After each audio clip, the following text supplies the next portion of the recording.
Sanibonani wengane zakwethu, ake nginibelele phinde futhi nginamukele kule channel ehamba phambili inkezo mina uveza intuthu ungakhumalo bathi ilasibona amagumede mhlabe emangabe usemusha la ekhaya uphinde ngicela usubscribe ungakhohlwa ukucomment nokulike kanjalo futhi nokushare okukhona okukhulu kunakho konke webafethu emangabe sibheka lapha nezindabeni ezihamba phambili afisa sibheke double trend kakhulu lapha enkundleni zokuxhumana oluthinta insizwa uKhuzani mfokampungose kanjalo nensizwa uQuality umfowabela. Uzokhumbula ukuthi ke kune video trend lapha ke insizwa uKhuzani esakaza khona uQuality umfowabela ngenkonzo malanga ulabhaba lwempama lapha. Le video ke iya trend impela enkundleni zokuxhumana, sikhuluma kakhulu ke khulunywa ngayo le video.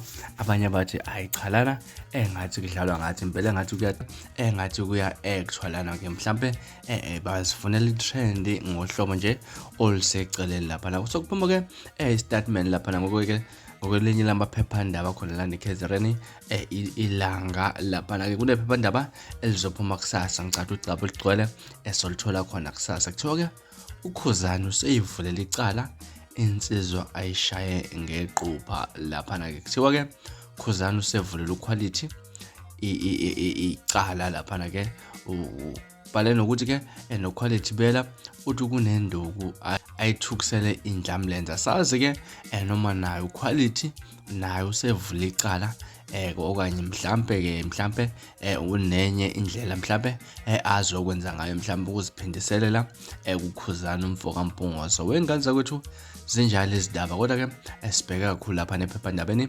elizokuphuma kusasa kwelanga langempela sonto lapha ke ilanga la kusasa lapha. Sazi ke ukuthi mhlambe kuthini wengane yakwethu ukwakho ukuphawula kodwa ke akehlala lapha na comment section kungixoxele kabanzi ukuthi mhlambe luthini lwakho ngalezi indaba. Mina ngaze ukuthi ngelasibone sengiphuma nje ngiyathembisa unyabuya futhi nezinye ezilandelayo kwi video elandelayo. Kwakho ukusubscribe nibe nosuku lumnandi, ngithanda kakhulu.